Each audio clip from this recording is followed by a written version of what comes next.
Ready graphics? Ready theme? Cue back. Good evening. For your information tonight. Hi, I'm Jessie Mullins. And I'm Lauren Milberger. And this is FYI. The Murphy Brown Podcast. He is walking charisma. Like, rewatching this episode, He's so amused by her.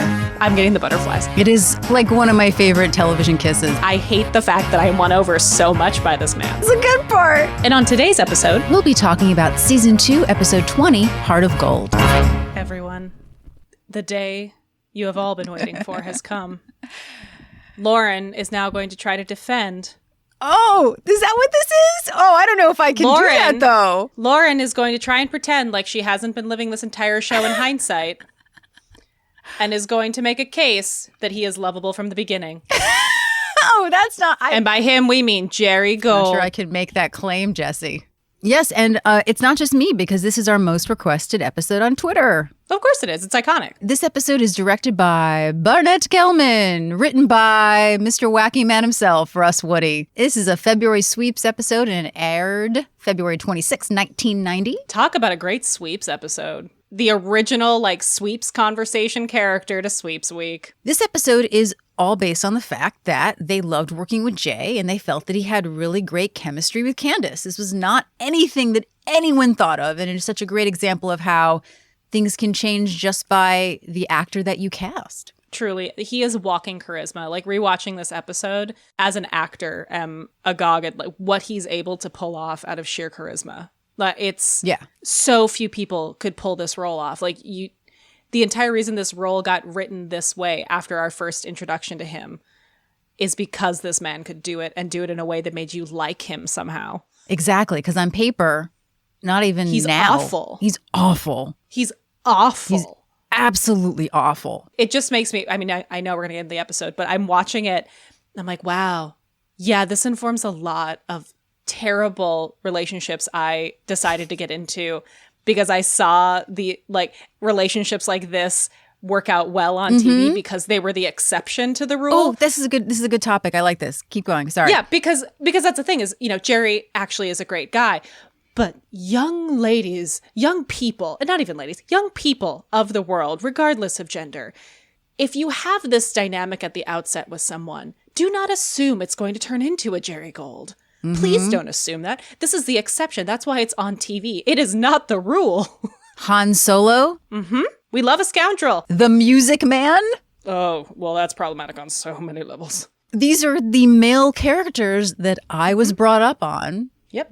Being romanticized. I want to write an essay called How Han Solo Ruined Me for All Men. And not in a good way. Not in a good way. No, I spent years of my adolescence thinking that bickering with an equal intellect was the hottest thing ever. And then I grew up into real life where I was like, oh, no, this is bad. CJ and Danny on the West Wing. But the reason we love this relationship is because this relationship is the exception to the rule. Yes. When we talk about the chemistry, we talk about the looks at the table. Yeah. See, that's the thing that's really great about this is that, and we'll get into it obviously, but the way that Jay plays this and the way that Candace plays it. But let's talk about Jay because he's the character coming in where the Murphy character absolutely cannot stand him, as we the audience do, and does not see him as anything but that. Jay is playing it as if he kind of has a crush on her already. He's hanging around after everyone leaves. He sees her as an equal sparring partner. And whether he realizes that or not, that becomes sexual. Which I have to say, my favorite part, oh my gosh, we're just jumping into it already. I know we really are, yeah. Blow by blow. But my favorite part of the way Jay plays this is that the soft underbelly very often doesn't come out of the lines. It comes from the way he responds to certain things. The moment when he decides to just hold the stare and you see the actual impact of what's being said to him, it's beautiful, beautiful work. But before we see that, if we take everything that we've seen so far, so if we're watching this with new eyes, and all we've seen is his first episode, and up until we see a soft underbelly, it looks like the grown-up version of telling a girl that a boy's bullying her at school because he likes her. That's good, yeah. Which is very gross, and we shouldn't teach children. No. But it works out because of the way this brilliant actor, and then also actor on Candace's part, played their ability to see each other. There's a moment that I'll call out a little bit later where I saw the switch in Murphy where Murphy sees him now.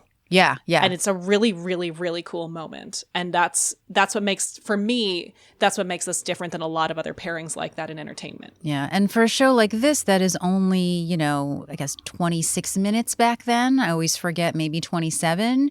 You're only going to get that kind of depth in between the lines mostly. Mm-hmm. This is a show that has a lot of jokes per capita, but this particular episode has a lot of jokes per capita. Whoa, so many. I was trying to type some of them up, and I'd be typing one, and I'd be like, okay, and then I'll keep playing. And then the next one was another zinger. I was like, I can't. Whew. So many good speeches in this. Let's just get into it. So Think came out in 1968. It is often considered a feminist cousin to Respect. But unlike Respect, Aretha actually co-wrote Think. Just as a reminder, Respect is a cover of an Otis Redding song. She actually wrote it with her then-husband, Ted White, which many say reflect the stormy marriage that she had to him. And in fact, the year the song came out, she left him and they divorced. It was on her Aretha Now album. Now, what's interesting is that, and I know that you're a big fan of the Blues Brothers movie. Well, I was going to say, these are the two songs that she sings in either movie. Yes. But what's interesting is that this is not the version from the Blues Brothers movie, and that is the version that most people probably know, which I didn't realize because I know this one so well. And so they re-recorded the song with a different arrangement for the 1980 film. Mm-hmm. Also interesting, when she did that movie, she had a hard time because they wanted her to lip sync and not sing live, and she always would sing the song different each time. So that was a bit of an issue for her. But there was a 12-year difference between that. And then she recorded again in 1989 for her Through the Storm album. This song placed number 15 on the list of 200 greatest songs of the 1960s and is one of the few songs that Aretha wrote, including Daydreaming and Rock Steady, which I didn't know. And as a reminder, I wanted people to remember that Aretha is an Atlantic artist and not a Motown artist. And the song reached number 7 on the Billboard Hot 100, becoming Franklin's 7th top 10 hit in the United States. It's amazing. One of my favorite things is that people always assume that she did Respect in the first Blues Brothers, but she actually did that in Blues Brothers 2000, and she did Think in the first Blues Brothers. I mean, I've seen that scene so many times. I just am embarrassed to say I have not seen the Blues Brothers movie yet. But I've seen the scene. It was really interesting watching it because I definitely know this recording better than the Blues Brothers movie, just because I grew up on the original recording and then watched that movie. But it would make sense that people would think of that as the recording. Yeah, I didn't even realize they were different until I started doing research, and then I listened to them and I was like, oh yeah, they are really different. Yeah, because they have to adapt it for the scene. Exactly. It's like musical theater. So, and more about Aretha. Let's get into it. So we're going to start with a montage to Think, to mostly old clips, but one or two new clips. We have Jerry from Whose Garbage Is It Anyway? Obviously the only episode we've ever seen him in, being, very uncomfortable with our characters, but also an added scene of Jerry being nasty to a waitress. We don't know what he says to her at Phil's, but she slaps him, and we have a good idea what he probably said. Yeah. What I do love about this is the sort of like comedic kind of double take that Jay does when he gets slapped, almost sort of this sort of vaudeville thing. He kind of reminds me, and no one's going to get this but me, of a very young George Burns. Yeah, it is. I always thought that Jay would have been a really great George Burns in a project one day. But it's a bit of like a Sky Masterson thing.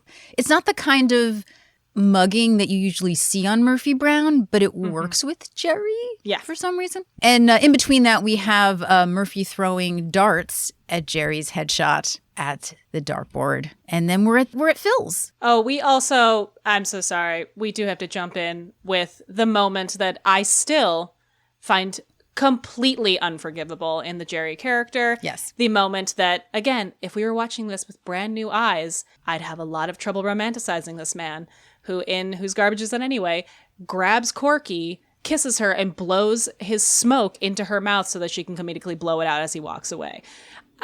I get the joke. I get the time period. I still find it unforgivable. And I have a lot of trouble with the assumption that I'm going to fall for this guy. And then the fact that they made me fall for this guy. Yeah. I'm offended and I'm bothered by my willingness to let that go. This is the first Jerry Gold episode I ever saw. And I think that if I had seen him before this, like watching this now in order, I get how everyone reacts when they find out. Yes, I'm sorry. Like, Totally get it. I know that it's a frothy comedy sometimes and that we're not supposed to be getting into like the nitty gritty of it, but real world style, like, Yeah, and Murphy's No. like, if only you saw him through my eyes. no. Yeah.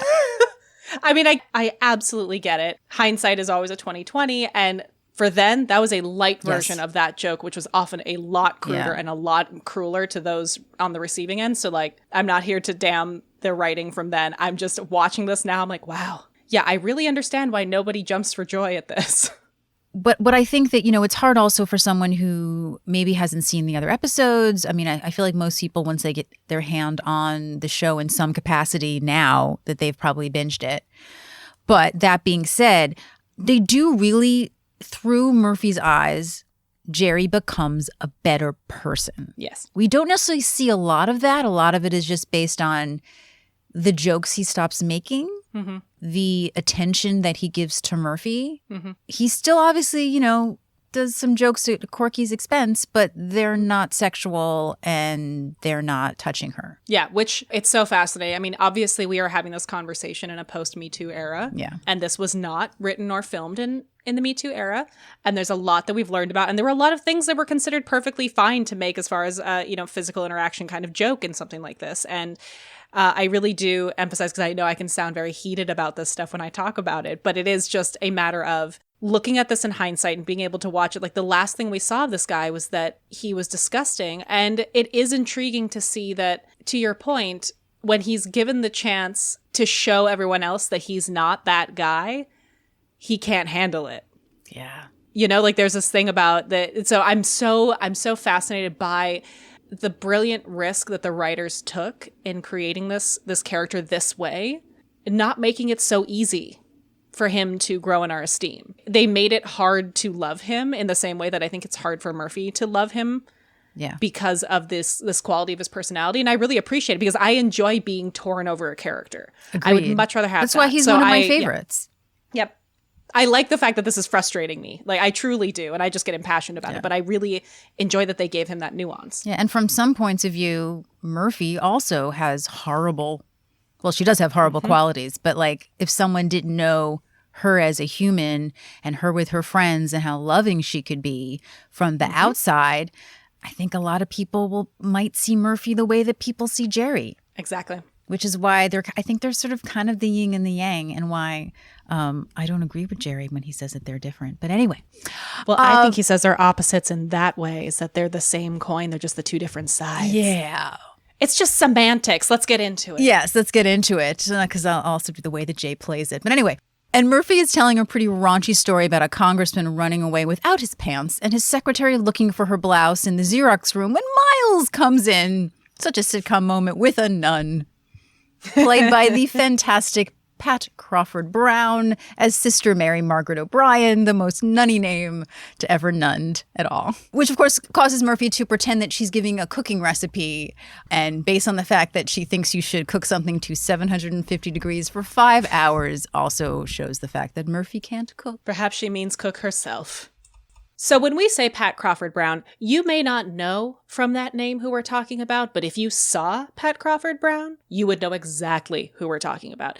This legend of a character actress actually just passed away a year and a half ago. She passed almost on her 91st birthday. So she was born June 29th, 1929, and she passed away on July 2nd, 2019. So she lived a very full life. I was going through her filmography, and I just know her from so many things. Like, I know her from The Rocketeer. I know her from Romy and Michelle's high school reunion. I know her from Sister Act.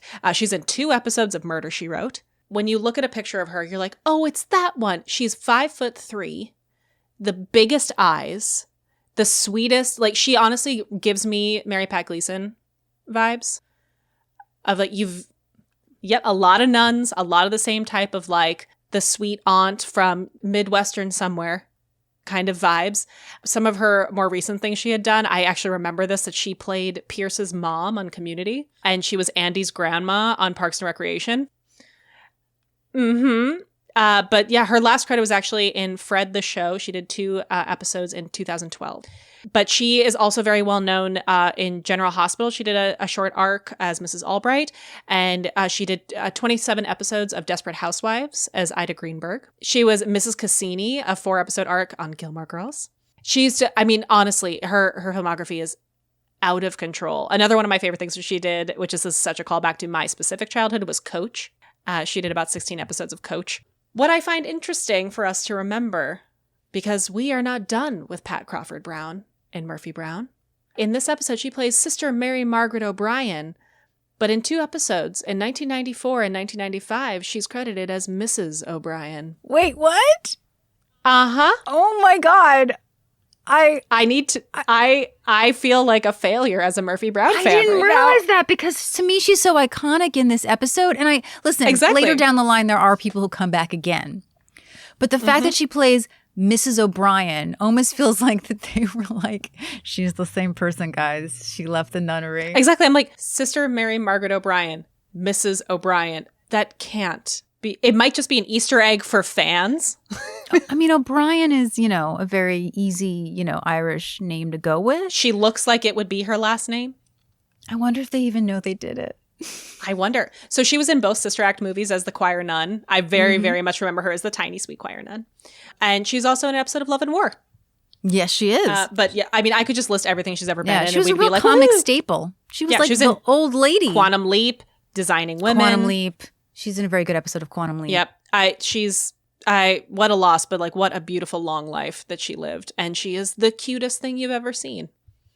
Sister Mary Margaret was on the show tonight. Miles just wanted to bring her to say goodbye to everyone before she goes back to the convent. She was on the show to talk about her program, Hot Meals at Home, where they deliver meals to the elderly.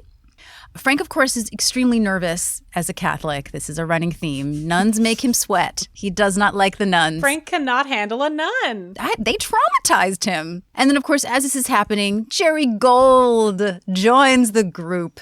The worst time. Oh, Jerry. Don't look. Doesn't want to make eye contact with him, but of course. My beloved Jim. And then in quotes, the king of trash TV. He really roasts my rump. Sorry, sister. I love that he has to apologize for saying roast my rump. I mean, how he is scathing. Yes. And Jerry, of course, is smoking, which is an important thing for the end of this episode. Everything against what Murphy stands for right now. And he makes a beeline right for our gang. Again, he is a troll. He enjoys this. Yeah. I think we've mentioned, these people represent probably the popular kids who, beat him up on the playground. And he gets so much joy out of needling them. There truly are like some key high school archetypes in this particular scene. Well, if it isn't Murphy Brown, her band of crusaders, I saw your white horses parked out front, so I thought I'd mosey on in and say howdy do. And sister, let me just say, you have a television present that puts Sally Field in the toilet. Whoa. Those don't remember Sally Field played a flying nun as one of her first television series. And then I love Murphy. She's like, gee, Jerry, shouldn't you be out saving the oil industry from those pesky environmentalists? Again, they have a really great banter. And then what I always love is that Jerry being the good, I hate to say good troll, it sounds like such an oxymoron, but he knows how to needle everybody. And I always love these parts of a Jerry Gold episode because you always know what he's going to do. He's going to say something about masculinity for Frank. He's going to probably mock Jim if he says something wrong because he hates him so much. And he is always going to mock Corky for being, quote unquote, stupid. And he's always going to call her Sherwood as opposed to by her full name, which is demeaning. He calls Murphy Brown. He does, yes. Until the Until end. the end, yeah. He goes, how you doing, Sherwood? Ever figure out why people don't get dizzy when the earth rotates? It's really funny, though. Hey, you know what? I will take that over touching her. I will take it over. Like, that's the thing about him that I find so compelling is that you know how smart he is because he knows exactly what bugs people. He knows exactly what is the petty thing that will get them. And he's doing it on purpose. He is the kid in the lunchroom who wants to tell everyone that he didn't want to sit with them first. Yeah. Like, he wants to make it so that he already chose not to be around them, not that they're rejecting him. And you can see that, like, even though he throws zingers at everyone, he always then focuses on Murphy because he knows that she can rise to his level, really. I mean, Miles says that he'd asked him to go outside except for a hamper injury, which is like, Miles, you kind of walked into that one. I wouldn't want to take advantage of a guy with a hamper injury. And Frank says that he feels that they need to have a flea dip.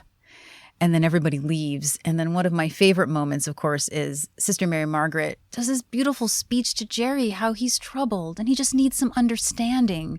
To which he responds, I still think you look better in the penguin suits. And she calls him a schmuck.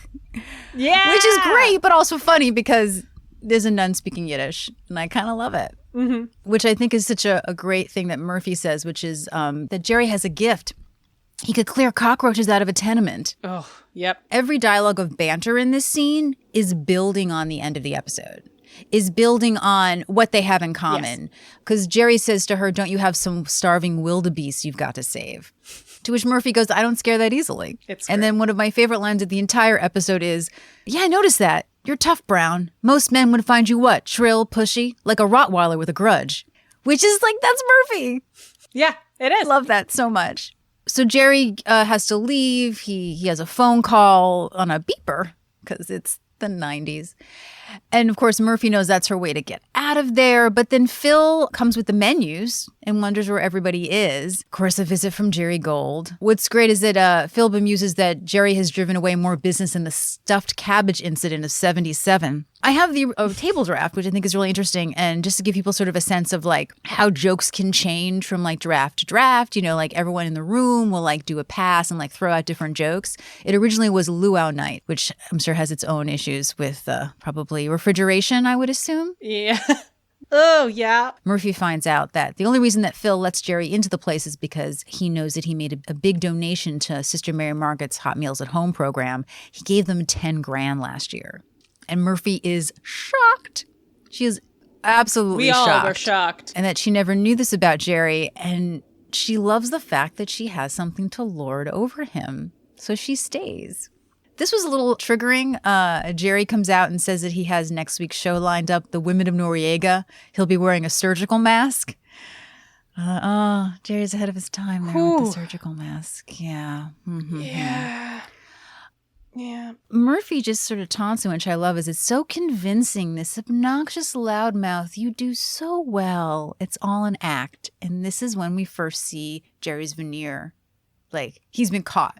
He just like drops it. It's like all the stuff that you were talking about, right? He looks scared, honestly, that she knows this, that she's going to blab and it's going to ruin his reputation.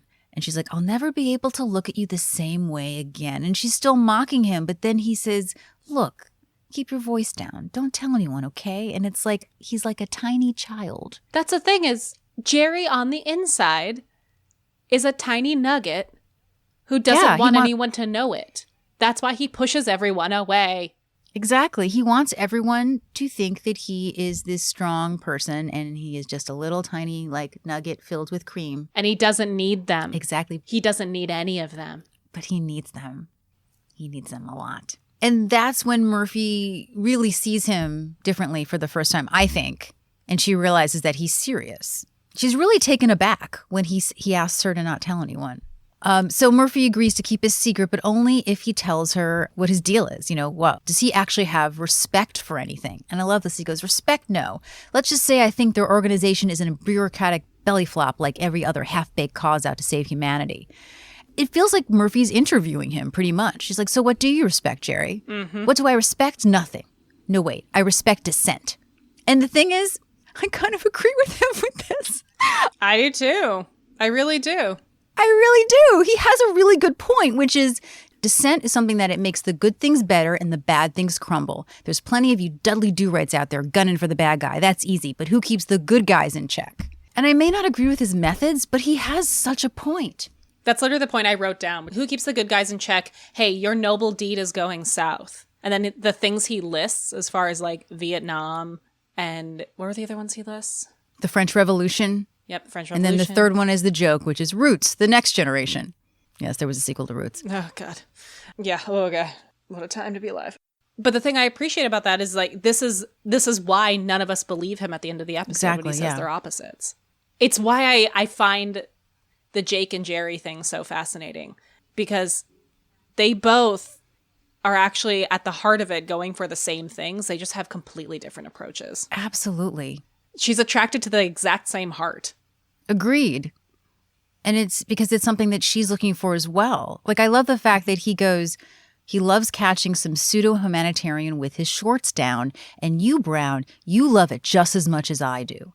And she's horrified because she literally says, this is horrifying, Gold. We have something in common. What's great is it's also Murphy's journalistic instinct that is making her curious and really sort of, I think, blowing her mind, because I think she feels, well, I'm a journalist. I can tell a sleazeball from the moment I sit down for the interview. I know people. I'm not a sappy person who falls for lies, right? In fact, Jerry goes, why so interested? Like, he's like, well, why do you care? Huh? One thing I want to posit, this thing about Murphy being like, I can sense a sleazeball the moment they sit down.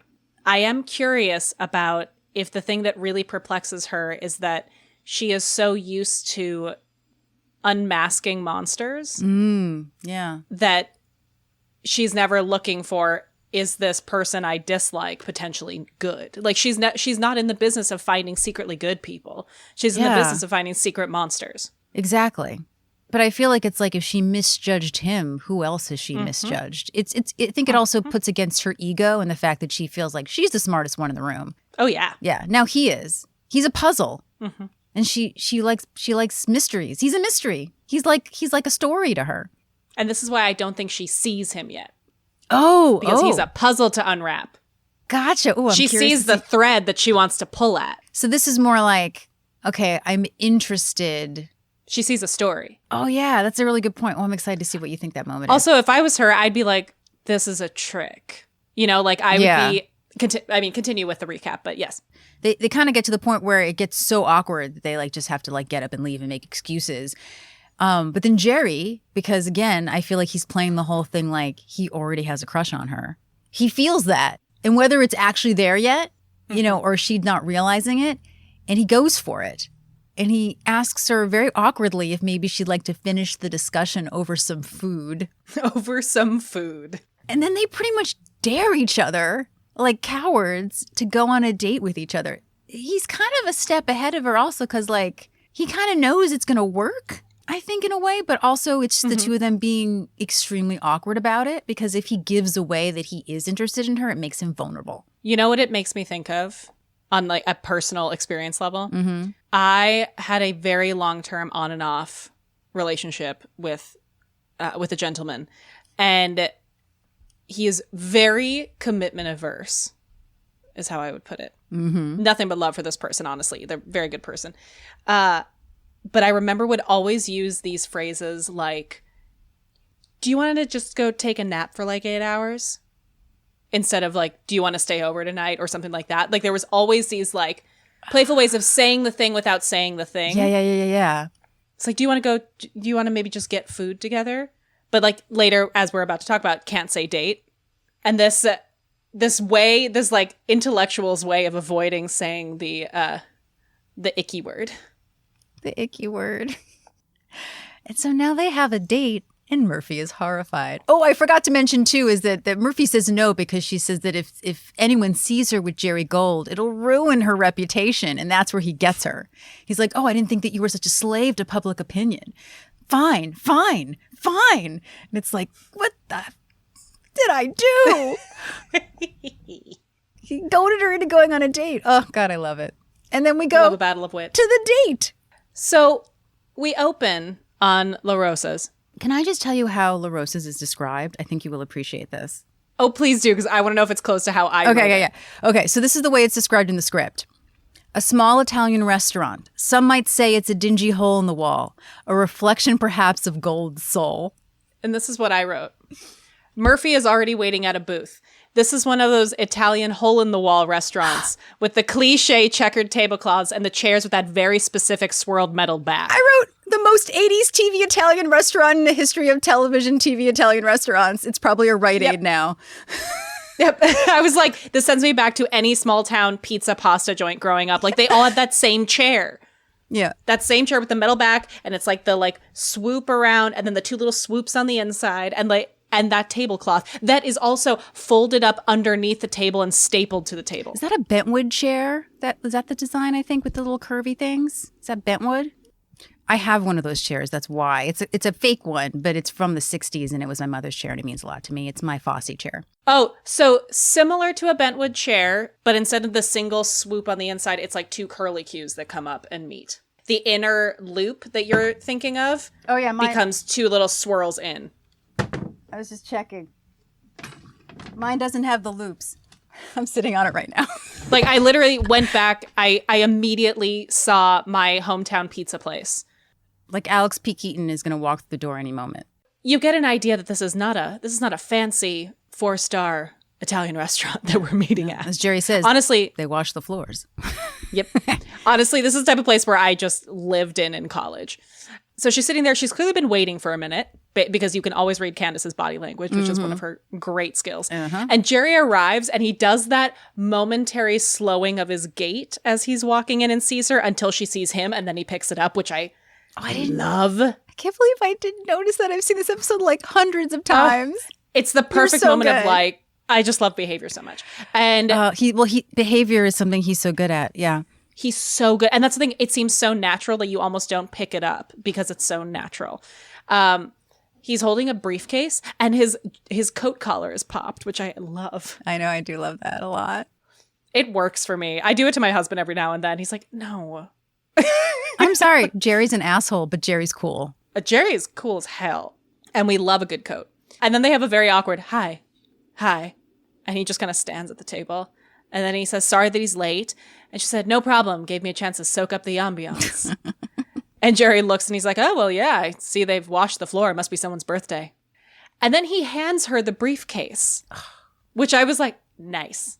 I forgot about this. I honestly had forgotten about this. My favorite quirk of him. Oh, I love it. It's so great. He gives her a briefcase. She's clearly suspicious. And she opens it, and there's a roadside emergency kit inside. So hilarious. I love the number of times that Murphy unexpectedly laughs in this scene. It's very. She's tickled by him. Because it's like a true giggle. It's something that I think is a lovely through line throughout his entire arc on the show, is they got used to cutting to Candace. She'd have no lines, but just the way that she would look at Jay. Mm-hmm. This guy's great. Or maybe she was holding the laugh. That's the relationship. Yeah. But like that is the relationship. Mm-hmm. That is why we love them. Yeah. I think so many times about character relationships that I love in film and television or even in books, and how often I will jump to the parts that are just watching them interact and is not notable scenes. Like I just love watching the handhold, watching the eye contact, watching someone look away. Anyway. Yeah. So he says, any yucko can bring flowers on a first, and then he lets out this sigh and looks at her, and in the pause, she just says, Jerry, this is not a date. And Jerry says he knows. He just can't figure out what the hell it is. And they suggest that maybe they should just keep talking and find out. Yeah.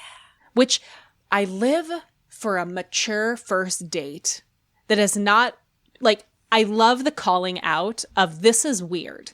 Yeah. I just love people who are willing to say the thing. And so he says, question, did you think about not showing up? And what I love, it turns into like the two interviewer personalities off and on. Yeah. These are two talk show hosts on a date. It's like, question, did you ever think about not showing up? And she says, yes. And I love that Jay takes the breadstick and starts like fingering it. Oh my God, Lauren. I love oh God. I love that Jay takes the breadstick and like just starts like using it in his hand as if it is a cigar. Yes. It's so great. It's so great. It's very Groucho. What I like about it, it actually reminds me of people who quit smoking and then just start as like a nod or a hint of the people who start using like pens or carrot sticks or other things as the physical manifestation. That is a really good point, because he knows he can't smoke in front of her. It's his first act of being respectful to her, because he doesn't smoke until they break up, quote unquote, and then we'll save that to the end. But that's a really good point. And it's a nervous habit. It's a nervous habit, yeah. And she says, yes, she did think about not showing up. And she had about 20 excuses. And one of my favorite quotes of this episode being, starting with, I have to work, and ending with, I was mauled by a honey bear. And that section gets cut from syndication, which sucks. Which is such a loss. It's so good. I remember when because I only obviously saw this episode once before I saw it again in syndication because I wasn't recording them then. And it's cut so badly you can hear the laugh. And I always knew that something was there. Because it's a good line. So we asked, why did she? She goes, this is again, we're in like interview mode. She goes, tough one. And she says she guessed she wanted to know if it was really true, that beneath all the subterfuge, there's a decent guy. And then he pauses and says, "You're not wearing panties, are you?" And then they both grin the same thing. And what I love is that this is my moment. She keeps eye contact through the grin. She does, yes. And you can see that she now sees his game so clearly. Like now it's not the like frustrated or, oh, you always do stuff like that. Like she smiles and keeps the full eye contact on him because she knows what he's doing now. And not just that, oh, you're trying to upset me, which everyone knows he says that stuff to upset them. She knows he's doing it to deflect. Yeah, and he knows it's funny, and it's the first time that she actually compliments him on it. She's trying not to smile when she says it, but she's like low on originality, but I'll give you points for timing. Well, and what I like is then his response to that is, that's what I like about you, Brown. You can take a hit and then put it right back over the net. And that's the thing is like before she just would play ball with him, but now she understands what game he's playing to the point. And then he opens himself up a little bit. Because he sees that it's okay now. And he says now he's going to go out on a limb. Yeah. In all the time he's known her, he's always found her very attractive. And then qualifies it with, in a Nordic Gentile sort of way. Which is another one of my favorite lines from this episode. It's so good. Now, I feel like I have to say, because someone on Twitter asked me what Nordic Gentile was. Oh, fair. Okay. Exactly. And I was like, oh, yeah, okay. So Nordic, because Candace is a Nordic or a Norwegian, Swedish, that kind of thing, right? That would be the definition of... Tall, blonde, Aryan looking. Yeah, exactly. Yeah. Gentile means non-Jew. Yes. So if you looked up Nordic Gentile in the dictionary, there would be a picture of Candace Bergen. Yes. And what I like is she does this like smirk grimace. Yeah, she loves and looks to the side. Yeah. And it's so good because you see the inklings of her being flirtatiously flattered by him. He asks her, "Are you surprised?" And she says, "Yeah." And as long as they're confessing, she once had a dream about him. Oh, does Jerry perk up? Yeah, he likes that a lot. Jerry perk up? She goes, she smirks. Never mind.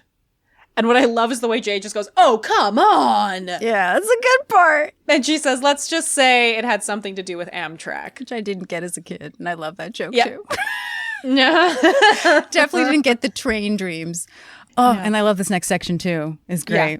Oh, I love this section so much more than I used to understand it. He then says another one of my favorite lines, which is, normally after a train dream, I light a cigarette, but I know you hate that. So maybe we should just order a couple of veal chops. He shouts out to Nick, the proprietor, "Nick, a couple of veal chops." I love that we still see the Candace being like, nobody orders for me, but also she's intrigued. So she's like, as long as you're deciding what I'm ordering, I don't eat veal. And he does this line. "Oh, that's right. Mr. Farmer's mean to the little cows and you and Bob Barker are all upset about it." Also, y'all, did you know that Bob Barker's been a vegetarian/vegan for over 40 years? I didn't know that, but that makes sense. Yeah. Well, here's the thing. I realize that I am probably the last of people who grew up with Bob Barker on Price is Right as like a national figure. That's a good point, yeah. I'm of the last generation who like I remember being a kid and Happy Gilmore coming out and be like, "Oh my God, Bob Barker's beating up Happy Gilmore." Like, we knew who Bob Barker was. Like, you stayed home when you were sick to Bob Barker. Yep. And so like I grew up knowing that he was the like spay and neuter your pets person. Same, so I knew he was an animal advocate. Mm-hmm.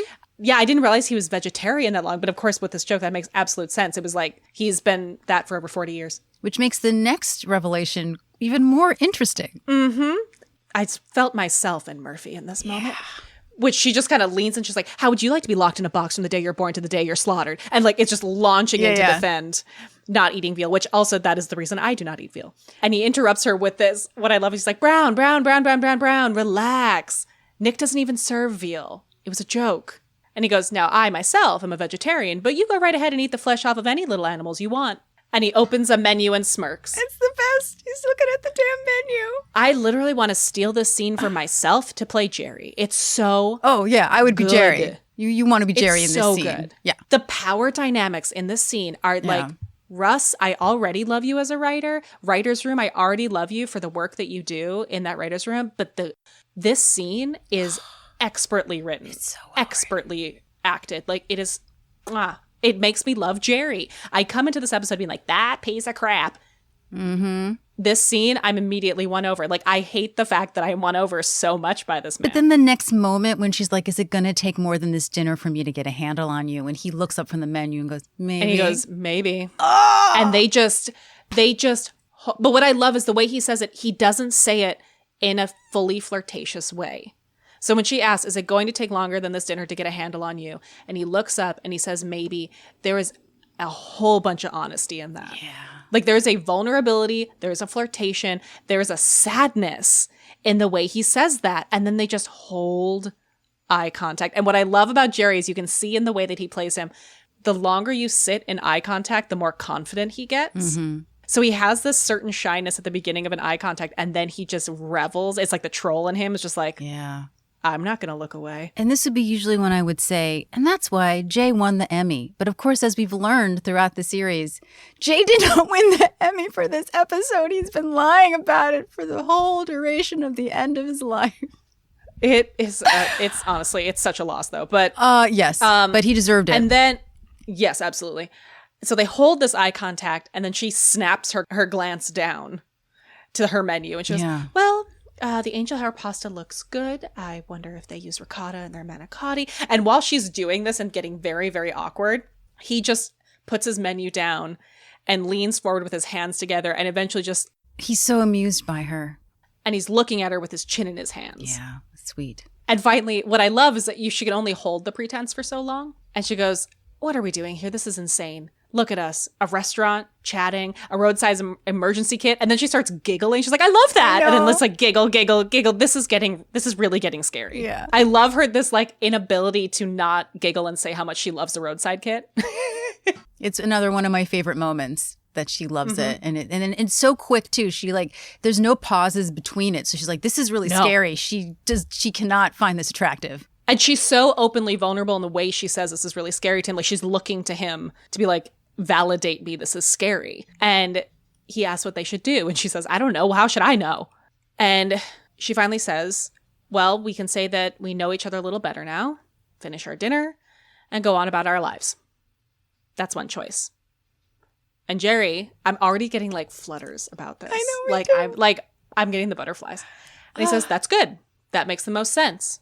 Or we could do this. And Jerry, in a way that I would never be able to pull off, like I would knock the table over somehow or something like that, somehow stands up and reaches across the table and plants the biggest smooch but he to also ever smooch. He puts his hand gets behind the back her of her head in like the perfect, like so sexy, cradling the nape of the neck kind of thing. Oh, and it's a good, they are smooching, y'all. They are smooching. It is like one of my favorite television kisses. It's really good.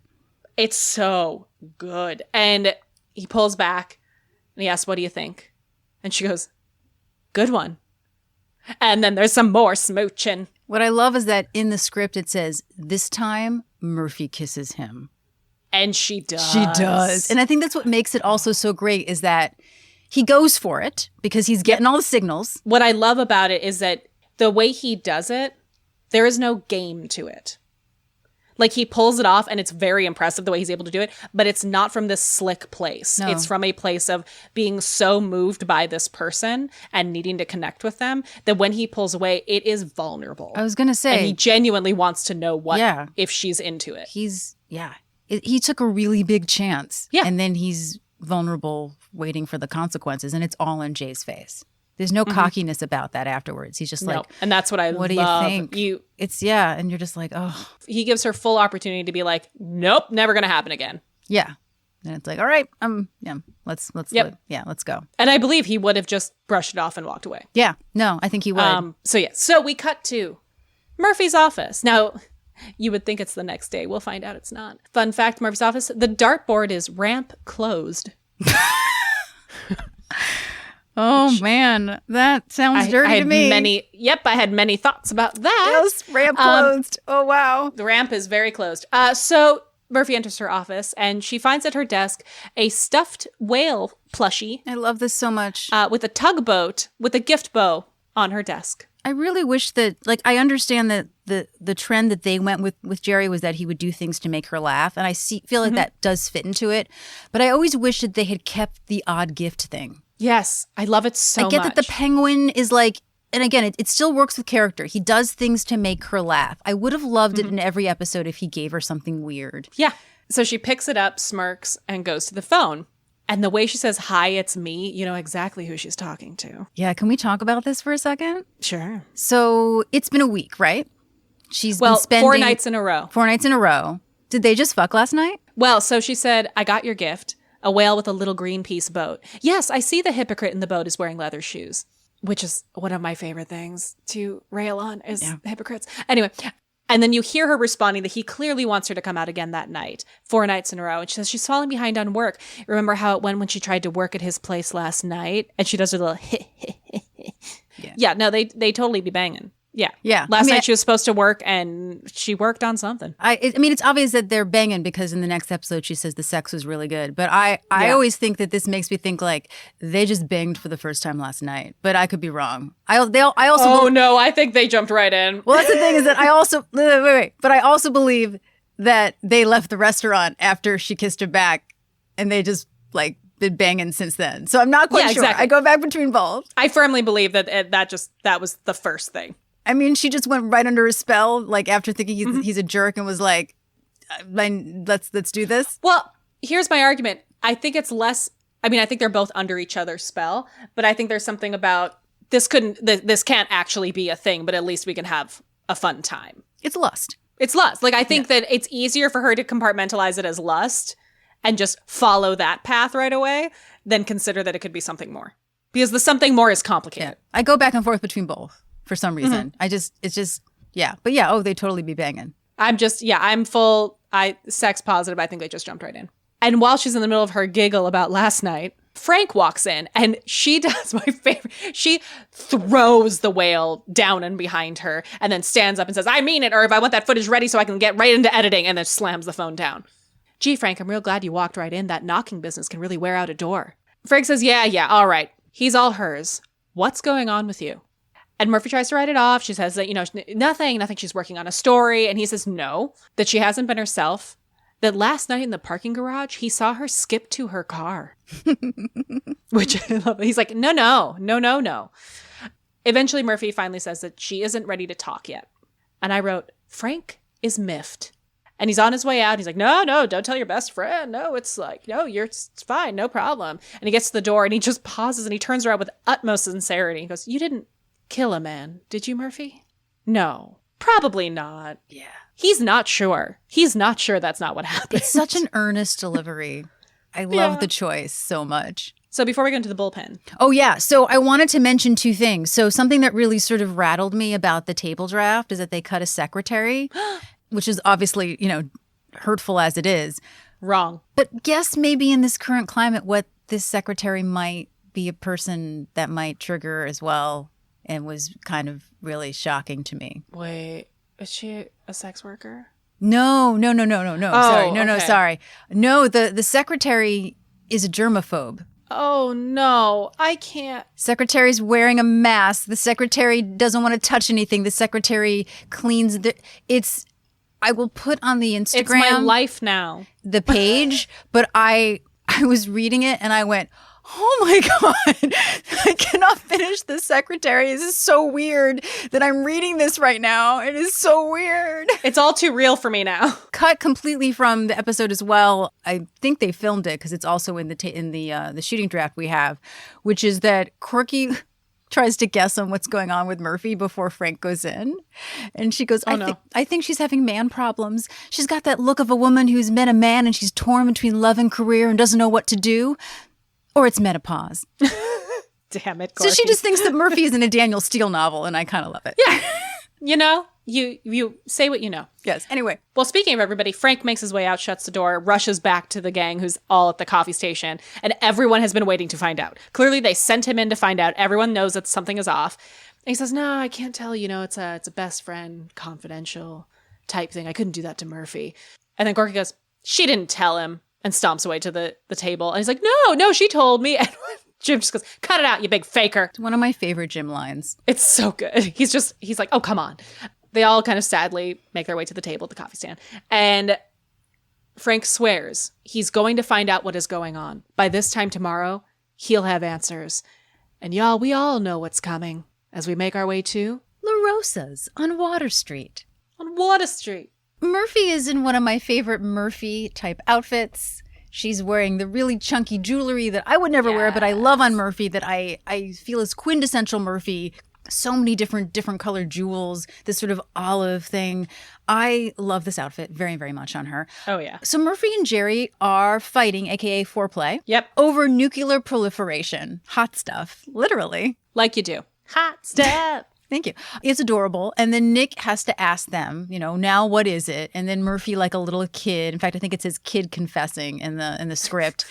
He wants it peaceful. It's a very, very loving place. And encourages them to, make up and not fight. And then Frank comes in, dressed like he's coming out of an ABBA video, crossed with perhaps Washington Square Park in the 70s.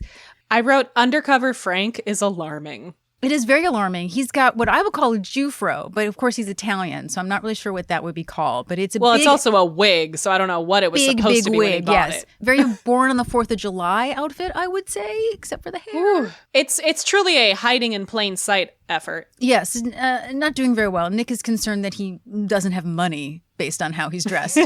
And of course, he notices Murphy and Jerry sitting right away, and he runs to a table and hides behind a menu.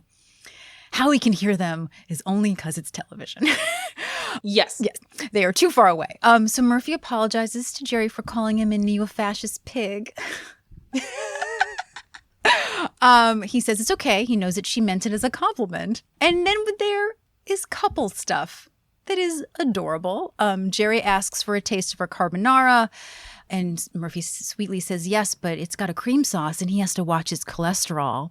It's like they've been together for 10 years. I mean, they're gross. It's gross.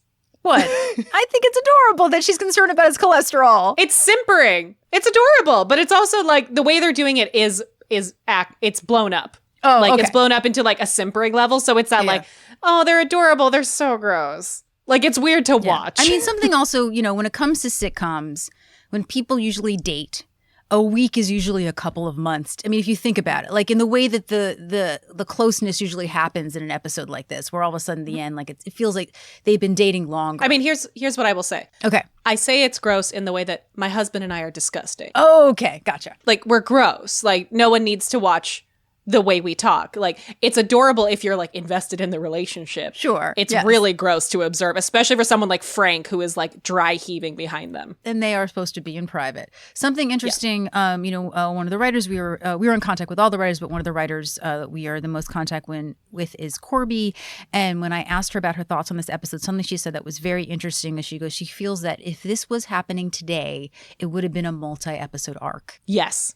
Absolutely. Yeah, and I found that very interesting, and I think she has a really good point that they would take more time with it than they did, as opposed to his arc really happened over about 4 seasons and then finished in the 10th season. So he puts his hand on her hand and goes, "Thanks, hun," which makes Frank completely freak out. The body language as well as the conversation gives away that something is going on between them. And I think that is very, very smart. And then they keep kind of holding hands in a way. Jerry suggests that they get gelato or go to a movie, but Murphy doesn't seem to want to do that. They could just rent a movie or, why go across town when they can get dessert here? And then Jerry feels that perhaps Murphy doesn't want to be seen in public with him because this is the only place that they go. And then they have what people would call the talk. Yep. Which is he thinks that she has a problem with the concept of us. Huge air quotes. Frank is going to have a coronary. She confesses that, it has been a little secretive about the whole thing.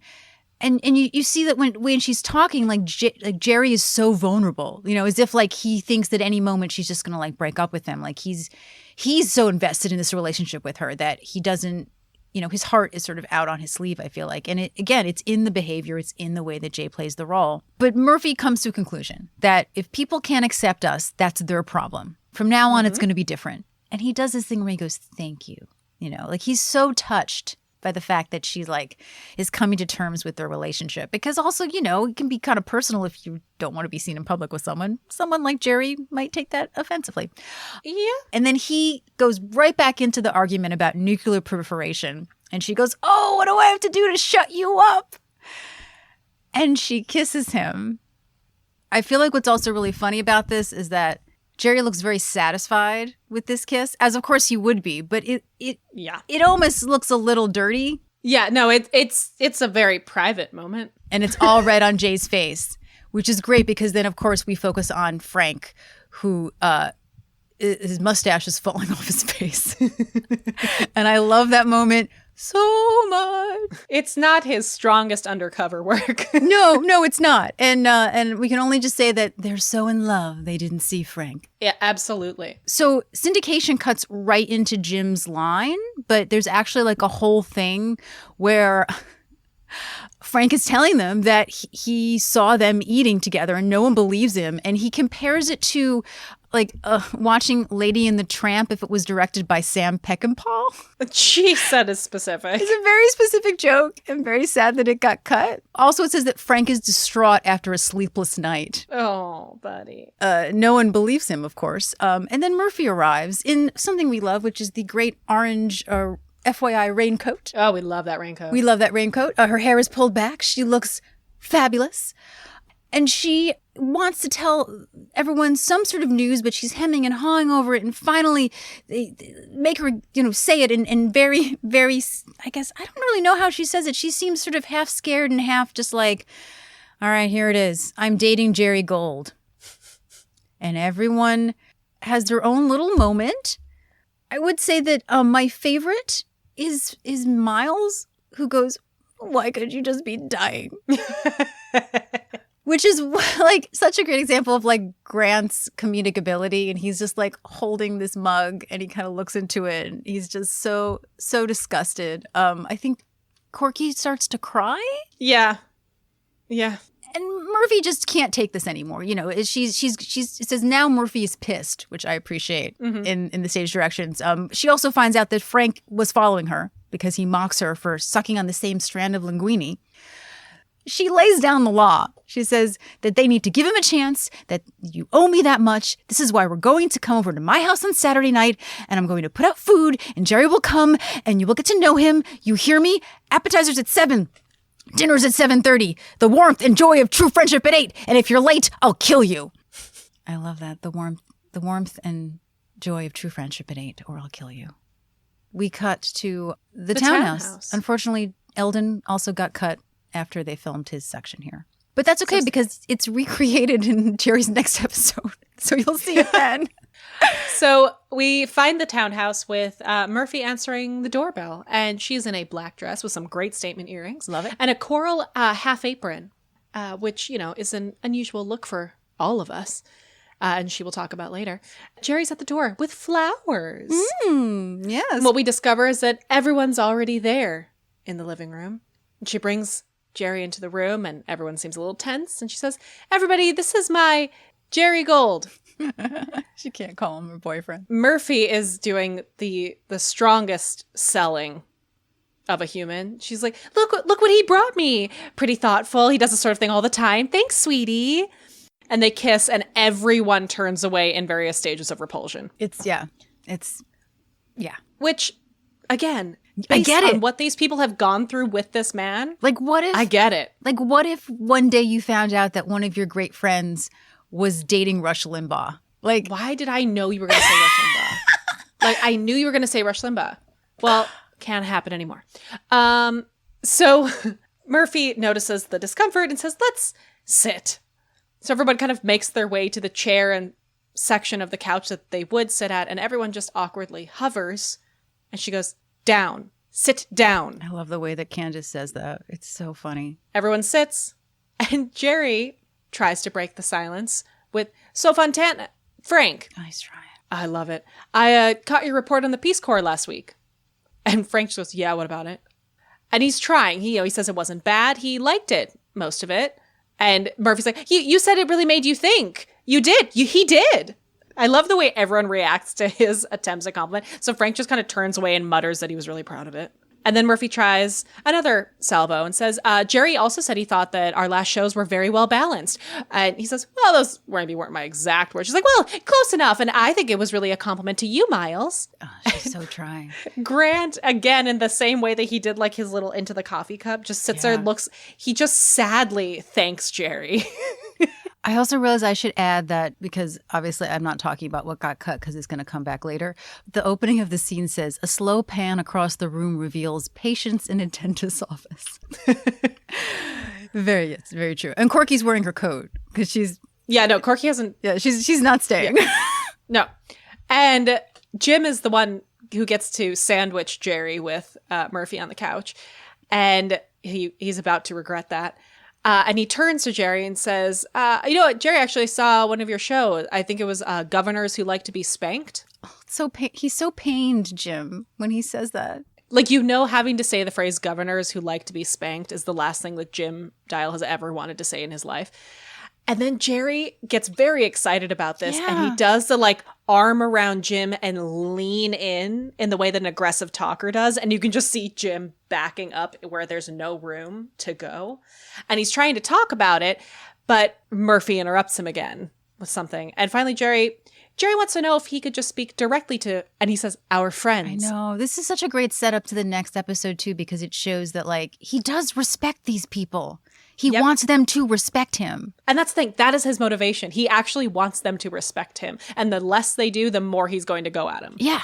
And he says, you know, and he's trying to laugh through. And he's like, I'm starting to feel like Valenza. And he says that she's finishing his sentences like he might say something to embarrass her in front of her friends. And he said, I'm doing what I'm supposed to be doing. I'm being a good boy.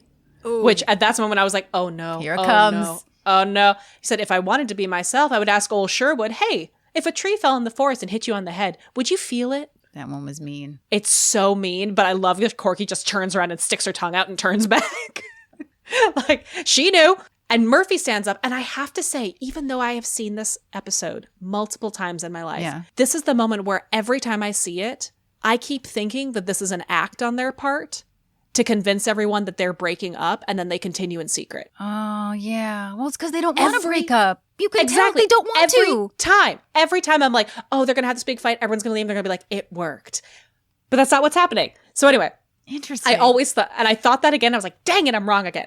So Murphy stands up and starts the fight and says this is a repeat of when they were in that Chinese restaurant and they ran into Gary Hart and his family. Call back to episode 1.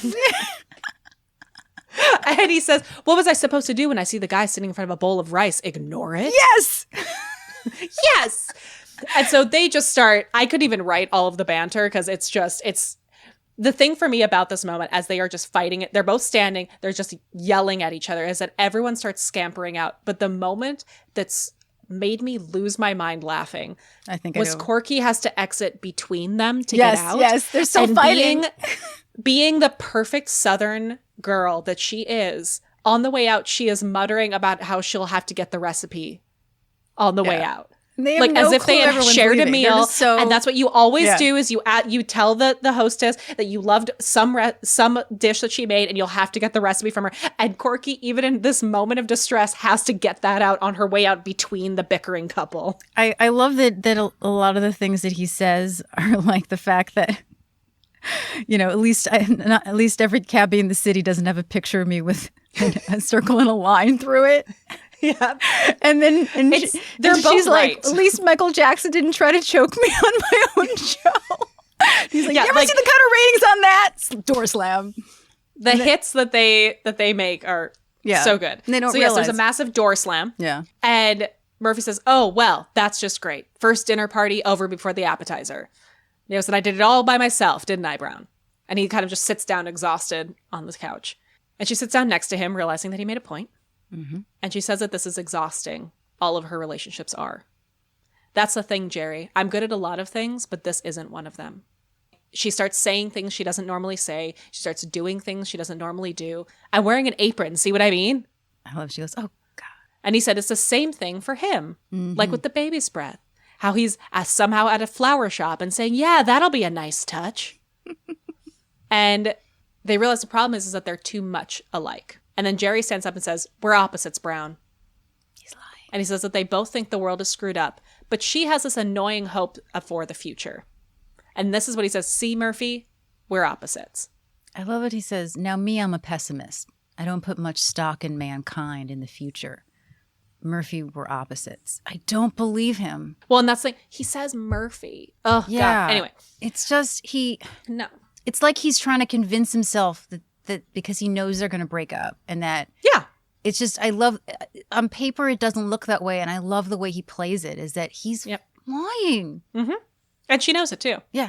And she says she guesses that this is where someone says it was fun while it lasted. And then they both say that they hate that. And they stare at each other. And then in unison, he calls her a jerk and she calls him scumface. Like the perfect grown-up children that they are. It says in the script that the moment is bittersweet, which it really is. It truly is. Like even the fact that they in unison say those childish insults to each other is so romantic. It's so messed up. And so he says he realizes that it's his cue. He says, see you around, Brown. You can keep the flowers. And she says, gee, thanks. On his way out, he pauses and says, one more thing. You're not planning to talk about our momentary loss of sanity, are you? She says she'll eat nails first. She says it so lovingly and with like a little breathy, like very softly. It's so sweet. She'll eat nails first. And he says, good. And then as he's starting to walk out, he turns again and he's pulling out a cigarette. He looks like he's about to start smoking it. And then instead, he throws the cigarette and the pack out in the trash bin. He also gives her a little leaves. salute, doesn't he? Like with his hand. And here's the thing, and this could just be a choice from the actor because who wants to smoke that much, unless you're a smoker. Jerry doesn't smoke for the rest of his run on the show. And I like to think that that is telling into character. She changes him. Oh, yeah. I've fully accepted that. She changes him to the point of which he's able to commit to another woman, where right now his through line through most of the first 4 seasons is that he can't commit, and neither can Murphy, and that is a problem between the two of them. And he's the only guest star that has a full arc, I would say. It's just really very sweet. And you're right. I can't believe that they made us like him. Yeah. And that's the thing is like, I know that I came at him really hard at the top of this, but like to me, that's why I love this character so much, because there was everything was stacked against me rooting for this character. Like all of my instincts, all of my beliefs, everything that I like have seen him do up to this point. But because of the writing, because of Jay Thomas, I can't help but love Jerry Gold. It's really the longevity of the character in the show is all because of Jay. And again, like we said, it's the whole reason he was brought back. Now, I feel like I need to talk about what I alluded to if people didn't listen to another episode that we did. But so if you look at most things, including the Emmy website, it says that Jay won. And all of his bios, it said he had 2 Emmys. I always assumed he had an Emmy for this episode and for his second appearance. And then we recently found out, confirmed by Diane and some other things, including Darren McGavin's obituary, is that Darren McGavin won and Jay collected it for him because Darren wasn't there. Now, Diane had said, they must have just been confused because you saw a picture of him with the Emmy. And it's like, okay, yeah, but he continued with the ruse that everyone thought he had 2 Emmys. And part of me thinks it's hilarious. Part of me does not. But he got away with it. And it wasn't true at all. Yep. At all. But speaking of Jay, if many of you don't realize, Jay did pass away a couple of years ago. One of the producers of Murphy Brown, the original series, and the revival, Frank Pace, wrote a book called If These Lips Could Talk. And he worked with a lot of people, so it's about his time on Murphy. It's about his time working for Howard Stern, all kinds of people. And if you love Murphy, you probably would like to read it.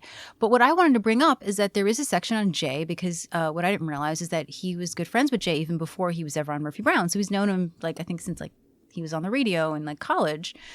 Something I wanted to share from this book, and you should definitely check it out, is that after Jay passed away, a memorial card was sent out with a message that Jay had written because he knew that he was dying. He had throat cancer. And I want to read this, and not to be sad. It's hard to talk about these episodes because we know that he's passed. But I feel like this is very uplifting about how he felt at the end, and I would like to share it. The memorial card said, "You would have to stay up all day and night for the rest of your life to have as much fun as I had. So when I die, don't be sad. I've had a great time. I lived my entire life like I was on vacation." And I wanted to share that because that was really lovely to read. So just remember, he had a great life and he enjoyed it. Yeah. Well, and on that beautiful note from beloved Jay, we would encourage you to let us know what you thought about this episode. We know that this is a really special episode for us, and obviously we had a lot of fun talking about it, so we'd love to hear what you think. You can interact with us on any of the social medias. We're at Murphy Brown Pod on Instagram, Facebook, and Twitter, murphybrownpod.com or murphybrownpod@gmail.com. Thanks for listening. And we'll see you next time for another edition of FYI, the Murphy Brown Podcast.